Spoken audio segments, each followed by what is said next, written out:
Welcome to my channel, a place that brings interesting and dramatic stories. Hope you have a fun experience. Please listen to the next story. Recently, my wife and I celebrated our 6th wedding anniversary, and we have 2 amazing boys together.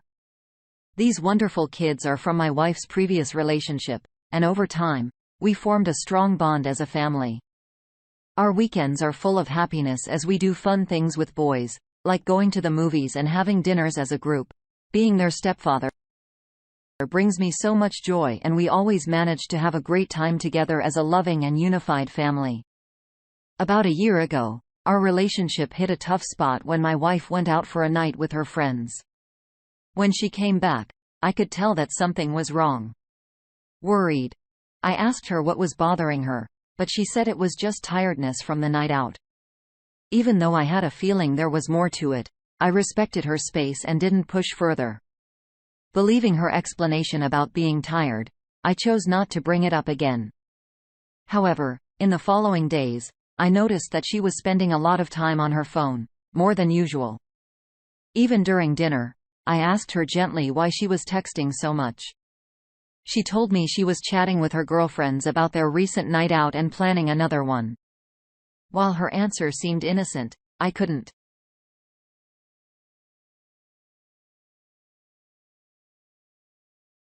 a lot with her girlfriends because it wasn't out of the ordinary. Looking back, I now realize that she might have been planning something with them that she wanted to keep private from me. Considering her busy job as a consultant at a big company, I didn't mind her sometimes going out with friends to relax and unwind. It seemed like a normal way for her to take a break. And I trusted her to have a good balance between work and personal life. Now my wife is enthusiastically talking about another girls' night out, which will be the second one in less than 3 weeks. While I understand her need to have fun and spend time with friends, there's a concern among the group she hangs out with. 4 of them are single and she's the only one who's married. This situation makes me uneasy because she might have more at stake compared to her single friends. The other women she hangs out with are all single, and that makes me worried about potential risks. I want us to have trust and respect in our relationship, and I don't want to be controlling. The second girls' night happened, and afterward, I talked to her about my concerns in a gentle way. I stressed the importance of being careful and making sure that her single friends wouldn't influence her decisions about our marriage without her realizing it. Open communication and understanding are really important, and I want to be there for her while also making sure our commitment is protected. She looked confused when I told her about my worries. But she didn't say anything, seeming like she needed guidance. After work, I decided to visit my parents' house. I talked to my mom about how my wife keeps having these girls' night out gatherings, and I shared my concerns. I told my mom that all the women she hangs out with are single. And it worries me because they don't have the same responsibilities and commitments that my wife does. My mom listened to what I had to say and then told me, "I don't think there's anything wrong with girls' night out in general. But I understand why you're worried about her being the only married one in a group of single friends." My dad chimed in and said, "If I were in your position, I would speak.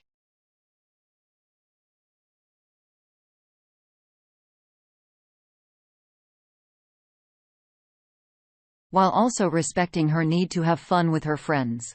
They advised me to communicate my feelings and boundaries effectively so we can find a solution that works for both of us." My dad also pointed out that her going out so much without you is a big issue. Then my mom added that in their 40 years of marriage, she had only gone to 3 girls' night out events. She made a point that her girlfriends were married too, and they always made sure to be home by 11 p.m. After thinking about what my parents said, on my way back home, I realized they were right. It was important to deal with this issue soon to prevent it from getting worse. When I got home, I talked to my wife about it. But she got upset and accused me of trying to control her and not trusting her. I tried to explain that I wasn't trying to control her. I was concerned because I cared about her safety. Despite my explanations, she wouldn't listen and went to bed angry. The next day, She left for her girls' night out and didn't come back even after I got home from work. I was surprised because it was already the third time this had happened, and I had no idea. She got home after 2 a.m., but I didn't talk to her right away. Instead, I stayed quiet and acted like I was asleep when she came into the bedroom. As I lay there, I realized I needed to understand why she was putting her outings with friends above spending time with our family. I decided that I should have an honest converse a friend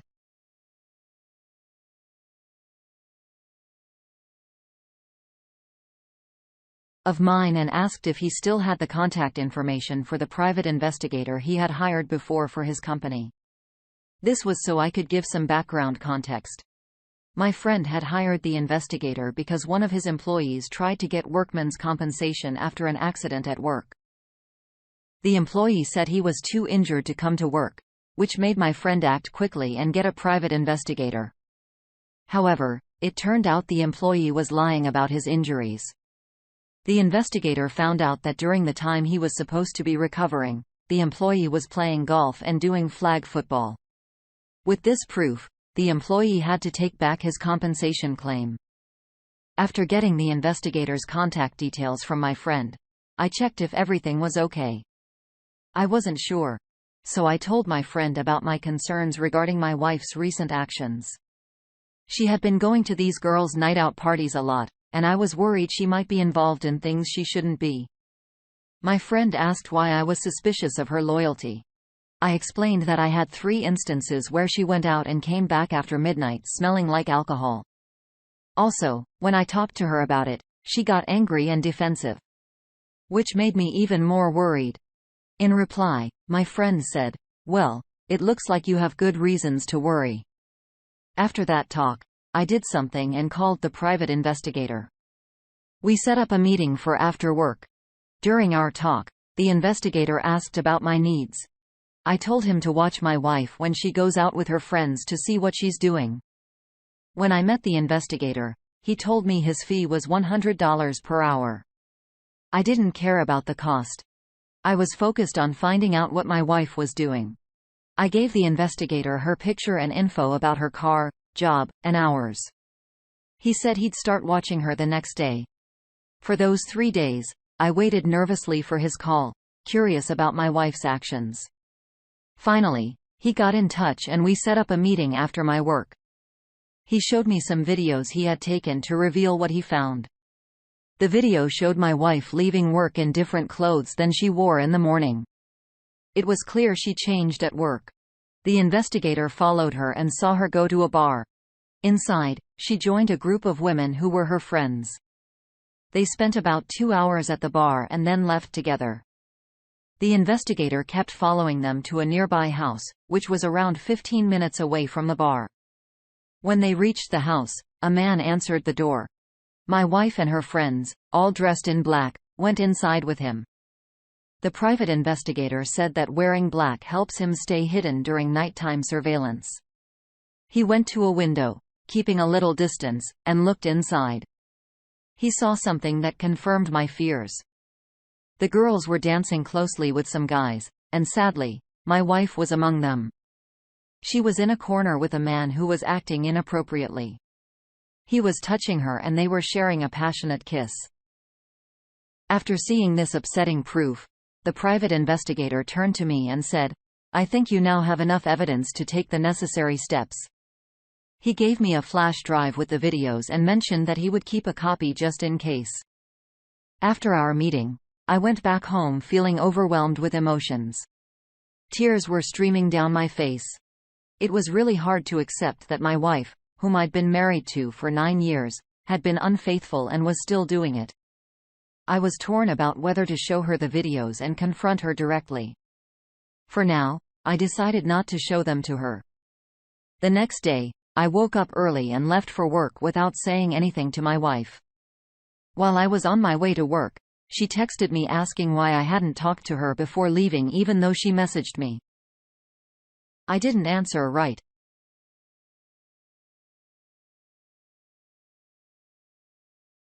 On how to handle the situation and protect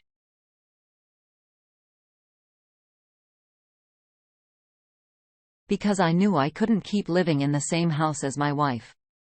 It was tough to think about leaving our home, especially considering my feelings for our boys. But I believed it was necessary given what my wife had done.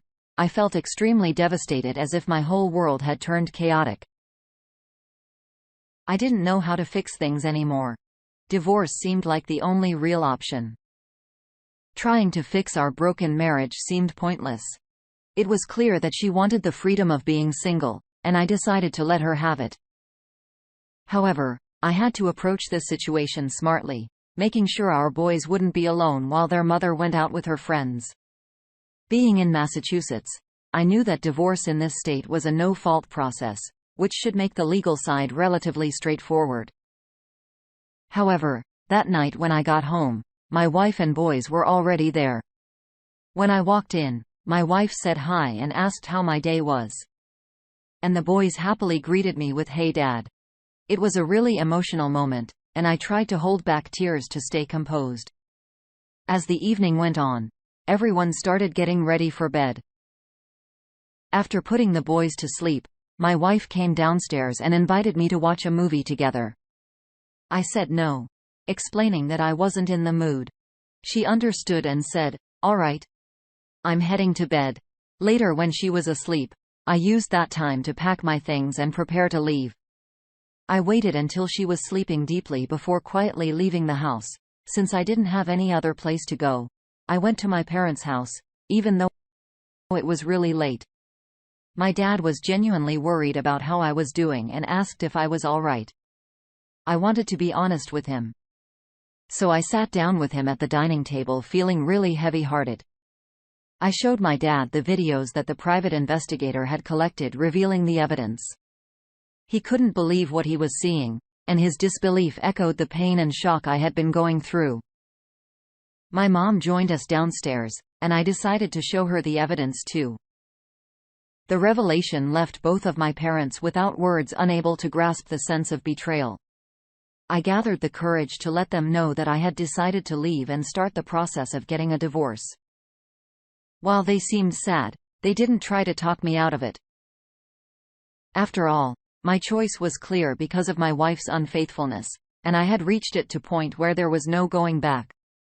That night, I stayed at my parents' house to find comfort in their support during this tough time. The next morning, I woke up and sent a text to my boss, explaining that I'd be coming in late due to personal reasons. My boss was understanding and had no problem with it while I managed my work matters. I saw a bunch of texts from my wife showing concern about where I was and why I had left the previous night.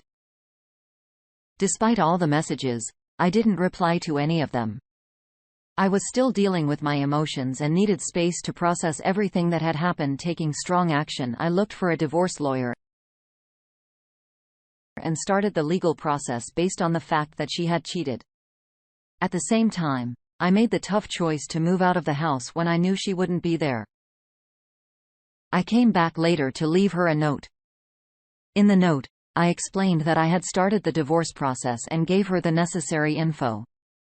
I also told her she could contact me at my parents' house if she needed anything. During this chaotic time, when my work day ended, I went to my parents' house and saw my wife's car in the driveway. When I walked in, I found her at the kitchen table, tears running down her face. She asked why I had filed for divorce, and I gathered the courage to show her the videos on my phone while I played the evidence. I calmly told her that I didn't deserve to be treated like this and that her actions had shattered the trust between us. After a long and heartfelt talk, we both agreed that divorce was the best option.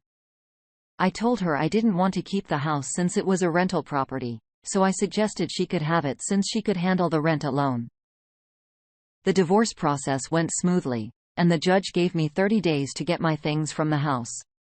I chose not to ask for alimony since I made more money, and child support wasn't needed as the kids were already getting it from their biological dad. We were both 33 years old, and the boys were 7 and 8. It was really sad because I had grown to love those boys deeply, treating them like my own, even though I knew I wasn't their biological father. When my job offered me a chance in another state, I chose to take it to start a new phase of my life. I switched to my phone number, only sharing it with my parents and a few close friends. Starting on this new journey, I've built a whole new life for myself. Almost a year has gone by, and I'm doing really well. I've embraced dating again, and emotionally, I'm in a much better place. Moving and starting fresh has turned out to be a positive and transformative experience. My friends have told me that my ex-wife has been asking about me and even tried to connect on social media. However, I have no interest in reconnecting with her or going back to the past. I'm satisfied with the choice I made to move forward in my life, and I encourage anyone in a similar situation to do the same. Although I still have tough moments, I'm learning to handle them one day at a time. Taking each day as it comes is how I'm dealing with the challenges that come up from time to time. Thank you for sticking with the story until the end. And if you enjoyed it, please show support by liking and subscribing to our channel. Feel free to share your thoughts in the comments. About a month ago, I discovered that both of my kids were the results of affairs my soon-to-be ex-wife had. For some time now, I've had a feeling that neither of them were really mine. 6 years back, when my son was born, I was incredibly happy I had married my best friend. We had a child together and everything seemed fantastic, but things changed as he got older. After a couple of years, I began to doubt if he was truly my child. He didn't resemble me. As he continued to grow, I noticed more and more how different he looked from what I would expect my child to look like. I'm not one to be small-minded or overly suspicious, so I didn't let that alone bother me. But it was my unfaithful wife's behavior that really raised my concerns. Whenever she went out, her whereabouts didn't match what she told me. She had big gaps in her schedule that she couldn't explain, prevented me from meeting anyone from her workplace. And a club friend of hers accused her of flirting with her back then. The situation worsened as her lies started catching up with her shortly after our son was born. However, I still loved her, foolish as it may sound. Whenever her lies unraveled, she'd assure me of her love for me. She managed to make me believe that even though she was deceitful and manipulative, she wasn't the type of deceitful, manipulative person I thought. Last year, she became pregnant again, and a small glimmer of hope clung to me that the child might be mine. Yet when her daughter was born, it was clear she was of mixed race. I refused to sign the birth certificate, and the paternity test I insisted on confirmed my long-held suspicions. Neither of them are my children. That day, I initiated divorce proceedings and walked away from the family I had built, knowing it would be devastating for her son to see me leave. Despite my worries, I did my absolute best to be a good father to him.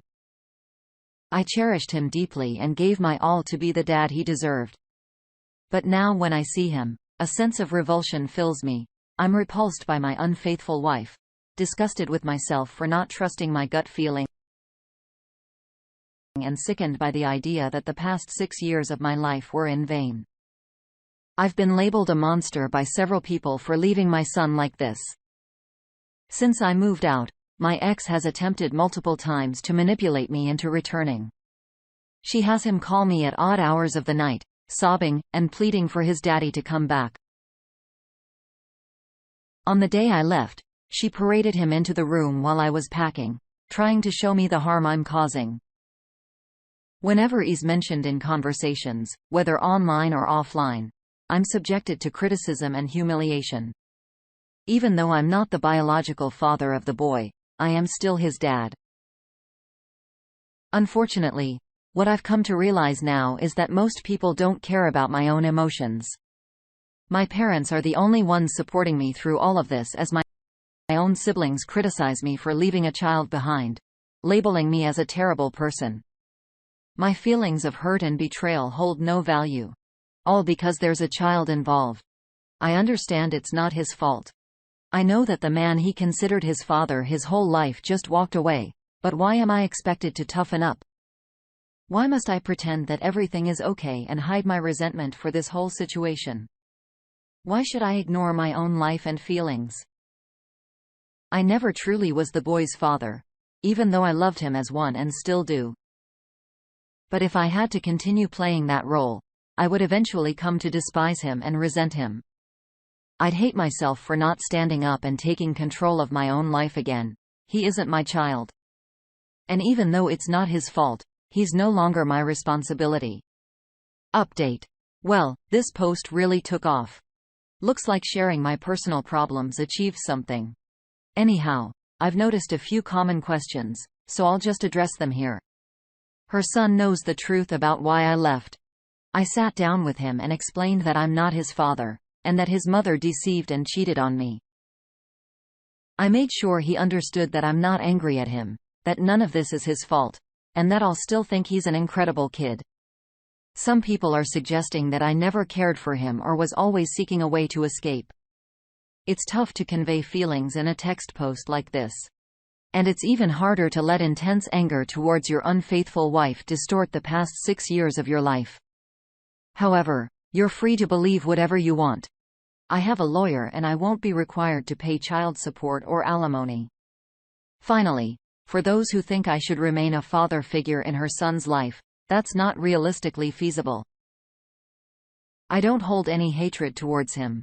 But I've been deceived, manipulated, and taken advantage of by a selfish and deceitful woman who has now entangled her children in her web of lies.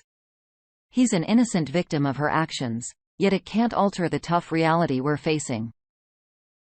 I don't hold any grudge against him. It's just really sorrowful to think about how he must feel. However, whenever I look at him, all I can see is 6 years of deception I endured. 6 years during which I was manipulated and taken advantage of, and 6 long years of accumulating doubts and frustrations caused by a woman who used me. I can't set aside my bitterness to try and be a part of his life, because the life I shared with him was nothing but a false front orchestrated by his mother. This is the tough truth I'm grappling with. And I honestly can't, in good conscience, subject myself, or him to it any longer. Edit 2. I've noticed many armchair lawyers in the comments claiming this post is fake based on what I mentioned earlier. I won't disclose where I live, but I'm currently going through a legal process called disestablishment of paternity. It might not silence the 90% of you who think using Google makes you a lawyer, but at least I made an effort. Edit 3. This will be my final edit before I move on from this little diversion I created. First, I want to express gratitude to everyone for their kind words, both in the comments, DMs, and chats. You've brought some brightness into my day after a while. I wish I could respond to all of you, but my gratitude knows no bounds. Next, I've observed a lot of people heavily criticizing the term I use to describe my soon-to-be ex. I want to clarify that I'm currently in one of the darkest periods of my life. My feelings are consumed by intense anger towards the woman who wrecked my life. Was my choice of words inappropriate? Is the term I used to depict her degrading and offensive? Yes. I admit that, but I won't apologize for it. What I'm sharing today is the reality of my current world. It's the uncensored flow of thoughts from an imperfect person. I don't aim to encourage hatred towards women or spread a message of misogyny portraying women as terrible. That's not my intention here. Nor is it the message of this post. I'm Bob, and I'm currently 30 years old. I have red hair and I'm in pretty decent shape. My job is in a factory working on a production line during the second shift. I've been doing this for 2 years. I don't have a fancy education. I graduated from high school but didn't go to college. I did spend 8 years in the Army as a heavy equipment operator. I had 2 tours overseas, one in Iran and one in Afghanistan. I didn't engage in combat, but I faced a lot of gunfire. After my 8 years in the service, I got married to my high school sweetheart 3 years ago. Initially, things were wonderful, but now it's turned into a living nightmare. I discovered that my wife has been having an affair throughout our time together. I've been attending school to become a truck driver. I'm aware that I have PTSD due to my time in the service. And I do see a psychologist for it. meeting with them 3 times a week. One evening, I wasn't feeling well and returned home from work earlier than usual.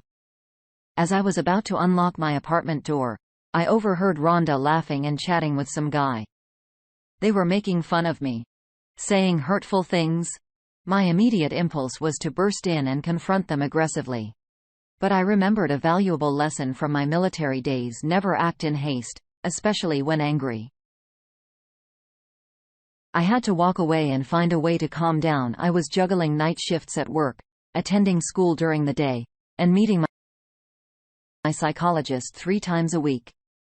The next day, I spoke to my psychologist about the situation. I admitted that I had seriously contemplated harming them, but instead, I decided to seek a way to get back at them and make them feel regret, all without landing myself in jail.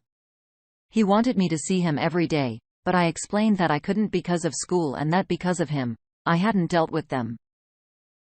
I decided to take a week off and find out who this guy was and what to do.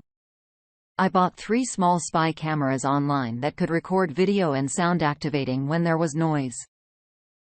Update 1: I kept an eye on my apartment to figure out who this guy was. He was coming over every night, which shows how foolish I was. I learned his name was John Rich. In the next 2 days, I got a new phone and a new phone number. Then I found an apartment in the next town over. I went to my landlords and cancelled my lease for the end of the month. I went to my bank and changed my savings, checking, and credit cards. I cancelled my auto and home insurance and got new insurance for myself at the new address. I contacted the utilities to change my account and to turn off the utilities at my old address by the end of the month. I talked to HR at my job to change my insurance to just cover me. Then I talked to the plant manager. I explained my situation, and he was understanding, sharing that he had experienced something similar. He suggested I could be transferred to a different plant, but it would be a 3rd shift position. I agreed without mentioning that I'd be quitting in 2 months to start a new job as a truck driver. He inquired if I had a good lawyer yet, to which I replied that finding a lawyer was my next task. He shared his wife's lawyer's name, Mrs. Jenny Kurtz, mentioning that she's a fierce legal advocate. I expressed my gratitude and left. I called the lawyer's office to schedule an appointment for the following day.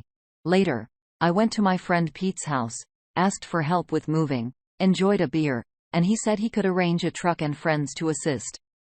I told him I'd need them by the end of the month and promised to provide beer and pizza for the helpers, which he found agreeable. Update: over the past couple of days, I managed to accomplish a lot.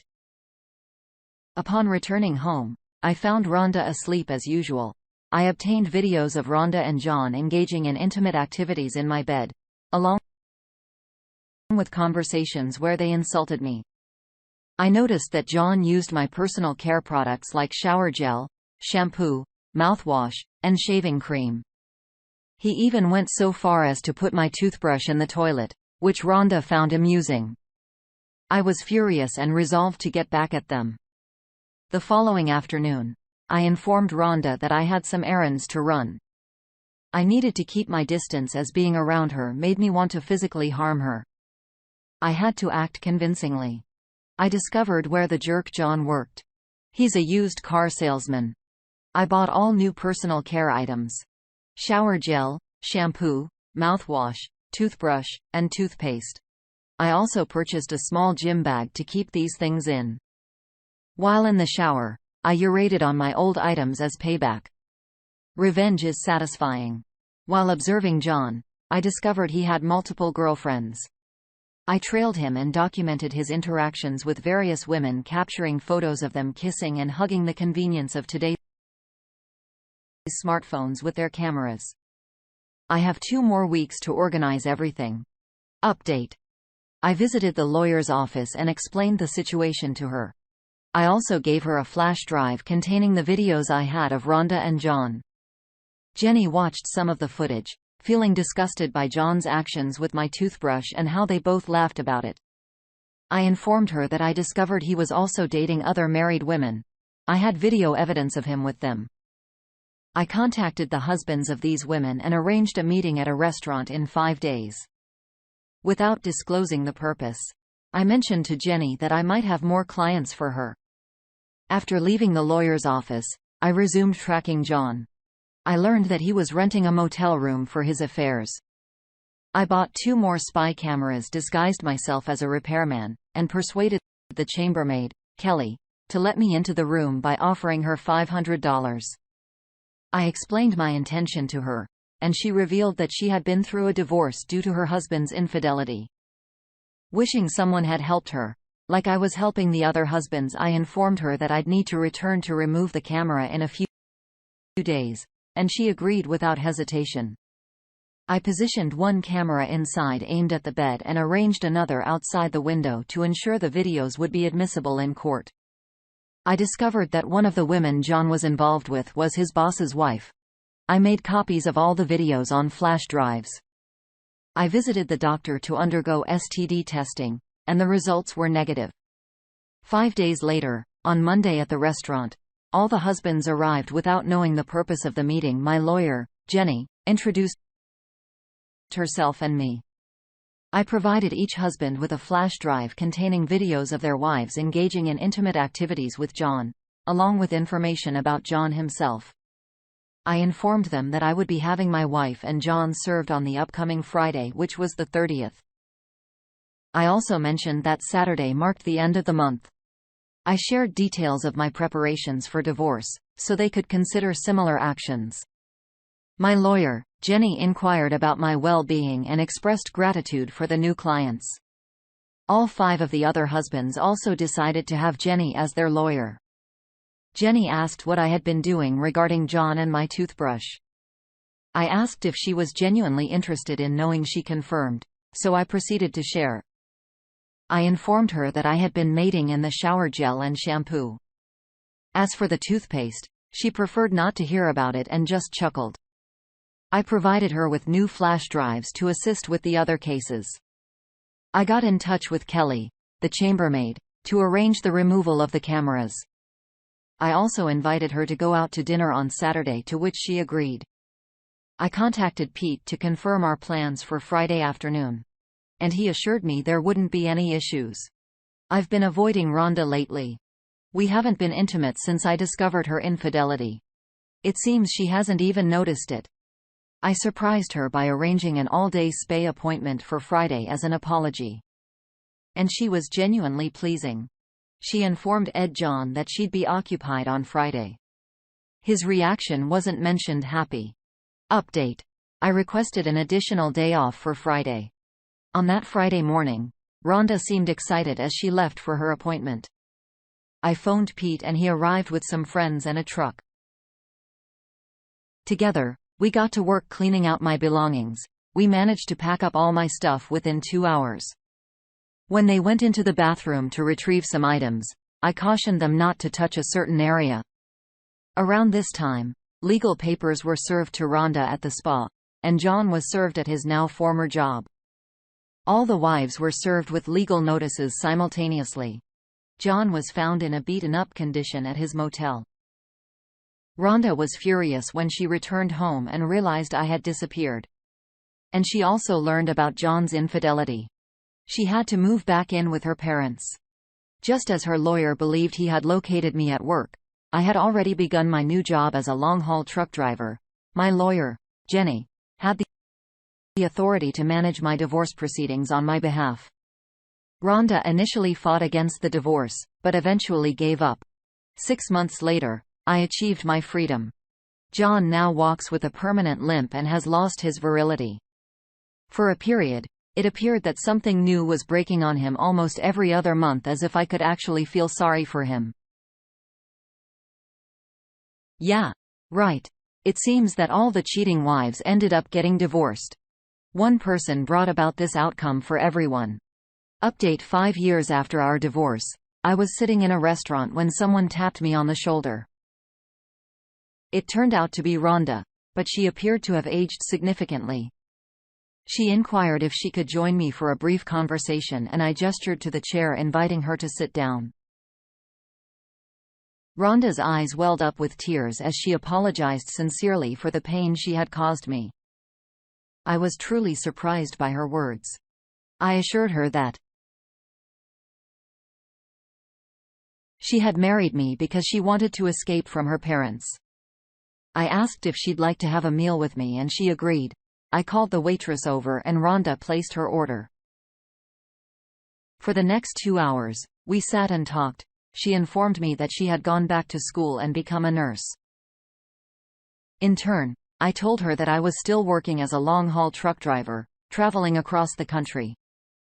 Interestingly, whenever I stopped by in town, we would meet up and spend nights together in bed. This arrangement had evolved into a friends with benefits relationship.